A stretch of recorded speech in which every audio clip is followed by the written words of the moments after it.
Assalamualaikum warahmatullahi wabarakatuh. Apa kabar solih-solihah? Alhamdulillah, semoga semua dalam keadaan sehat walafiat dan tentunya dalam lindungan Allah Subhanahu wa Ta'ala. Berjumpa lagi dengan Pak Sahroni di pembelajaran kita kali ini. Pada kesempatan kali ini kita akan mempelajari di pelajaran Pendidikan Agama Islam dan Budi Pekerti. Dan pada saat ini kita akan membahas di subtema 2, lanjutan pembahasan sebelumnya, yaitu saat ini kita akan membahas kisah keteladanan Nabi Syuaib alaihi salam. Masih di pelajaran 6 kelas 3 SD. Solih-solihah yang dirahmati Allah Subhanahu wa Ta'ala, agar mendapatkan berkah dari Allah Subhanahu wa Ta'ala. Sebelum kita memulai pembelajaran kali ini, yuk sama-sama kita berdoa terlebih dahulu. Berdoa dimulai. Bismillahirrahmanirrahim. Rabbi zidni ilman warzuqni fahman waj'alni minas salihin. Ya Allah, tambahkanlah aku ilmu dan berikanlah aku rizki akan kepemahaman, dan jadikanlah aku termasuk golongan orang-orang yang soleh. Amin ya rabbal alamin. Solih-solihah yang dirahmati Allah Subhanahu wa Ta'ala, selanjutnya kita akan sama-sama simak yaitu kisah Nabi Syuaib alaihi salam. Kepada solih-solihah agar tetap mengikuti pembelajaran kisah Nabi Syuaib alaihi salam dari awal hingga akhir. Selamat menyaksikan.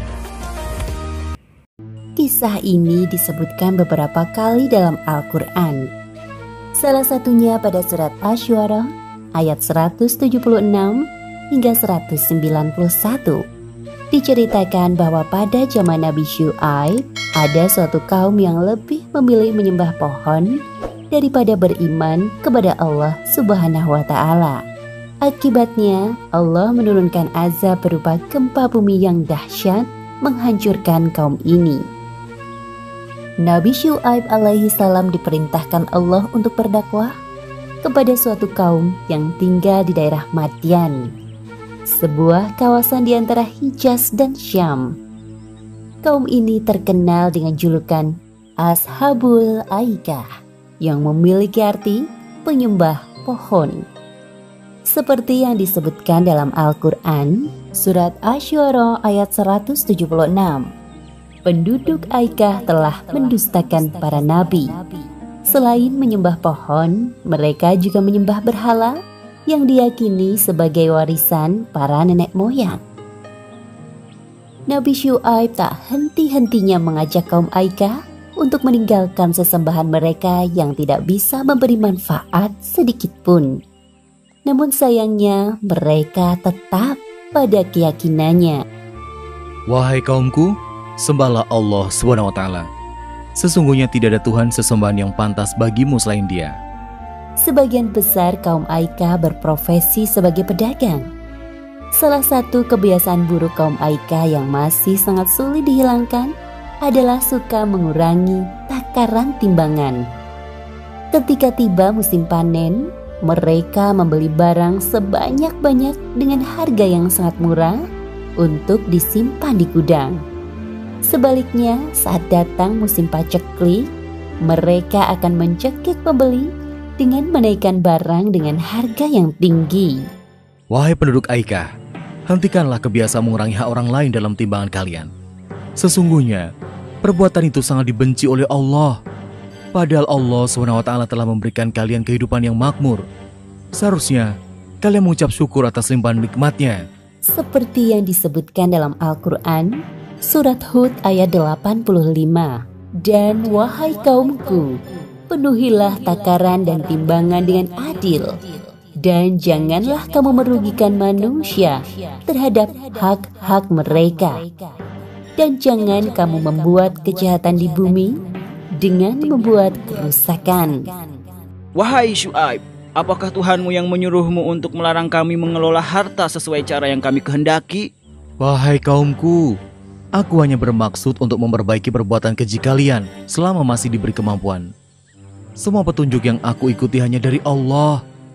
Hanya kepadanya aku bertawakal dan kepadanya pula aku kembali.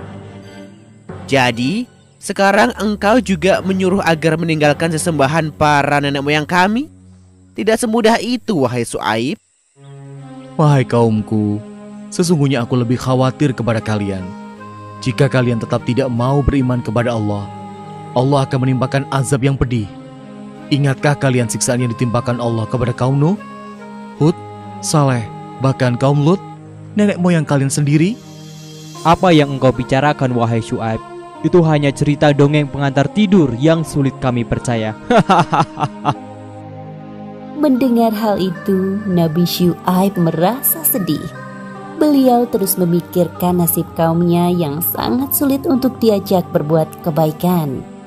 Namun begitu, beliau tidak putus asa. Nabi Syuaib terus berdoa kepada Allah agar kaumnya segera diberikan hidayah. Ya Allah, bukakanlah pintu hati mereka agar mau mengikuti ajaranku. Di antara kaum Aika yang menentang ajaran Nabi Syuaib, ada sebagian orang yang mulai menyadari kesalahannya. Sepertinya apa yang dikatakan Nabi Syuaib itu ada benarnya. Ya, aku juga merasa begitu. Apa sebaiknya kita tinggalkan saja berhala-berhala itu? Lebih baik kita datang menemui Syuaib agar mendapatkan pencerahan darinya. Tepat sekali, ayo kita menemuinya. Ketika kaum Aikah mengetahui ada sebagian dari mereka yang mengikuti ajaran Nabi Syuaib, mereka sangat marah. Mereka sengaja menghalangi orang-orang yang menuju rumah Nabi Syuaib. Hinaan dan cacian keluar dari mulut mereka. Wahai Syuaib, pergilah engkau dari negeri Madian bersama pengikutmu. Kami tetap tidak akan menyembah Allah.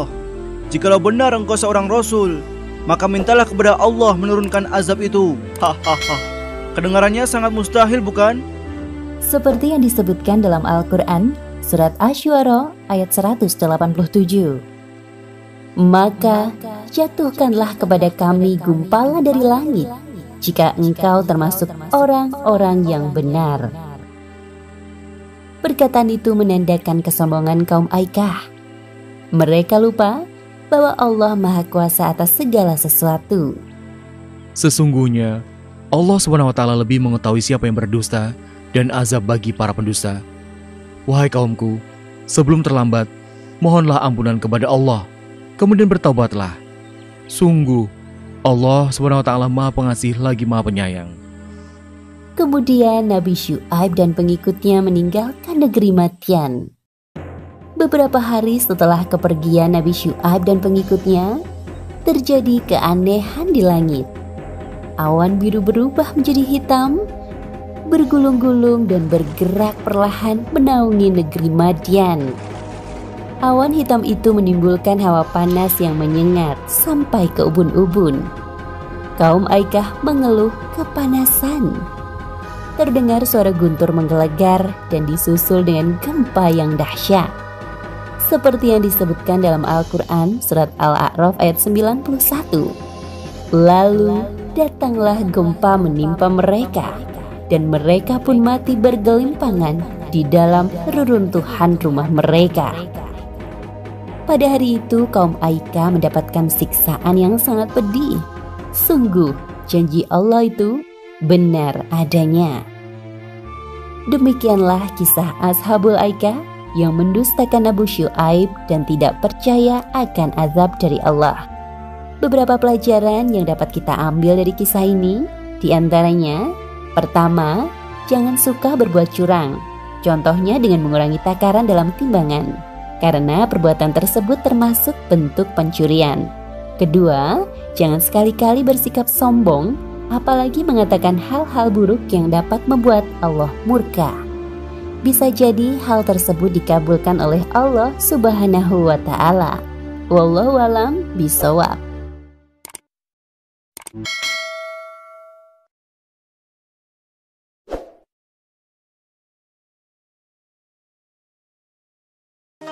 baik soleh solehah, dari kisah Nabi Syuaib alaihissalam tersebut ada banyak hal yang bisa kamu teladani di kehidupan sehari-hari. Di antaranya, yang pertama, melaksanakan perintah Allah Subhanahu wa Ta'ala. Yang kedua, mengingatkan untuk berbuat baik. Yang ketiga, bersemangat dan tidak putus asa. Baik soleh-solehah yang dirahmati Allah Subhanahu wa Ta'ala, agar lebih memantapkan pembahasan kita di kisah Nabi Syuaib alaihissalam, Bapak akan menyampaikan beberapa latihan soal terkait tentang kisah Nabi Syuaib alaihissalam. Soalnya sebagai berikut. Yang pertama, di manakah Nabi Syuaib alaihissalam diutus untuk berdakwah? Yang kedua, kecurangan apa yang diperbuat kaum Madian? Yang ketiga, apa yang disembah kaum Nabi Syuaib alaihissalam pada saat itu? Yang keempat, sebutkan 2 keteladanan kisah Nabi Syuaib alaihissalam. Yang kelima, berupa apakah azab yang diturunkan oleh Allah Subhanahu wa Ta'ala kepada kaum Madian? Solih-solihah, tugas solihah, solih-solihah bisa dikirimkan ke Pak Guru ya. Ditunggu tugasnya. Dan Bapak ucapkan terima kasih kepada solih-solihah yang sudah mengikuti pembelajaran dari awal hingga akhir, dan semoga yang Bapak sampaikan bisa bermanfaat. Dan sama-sama yuk kita tutup dengan baca hamdalah. Alhamdulillahirabbil alamin. Ucapkan juga mohon maaf jika ada kekurangan dalam penyampaian, dan dari Bapak cukup sekian. Wassalamualaikum warahmatullahi wabarakatuh.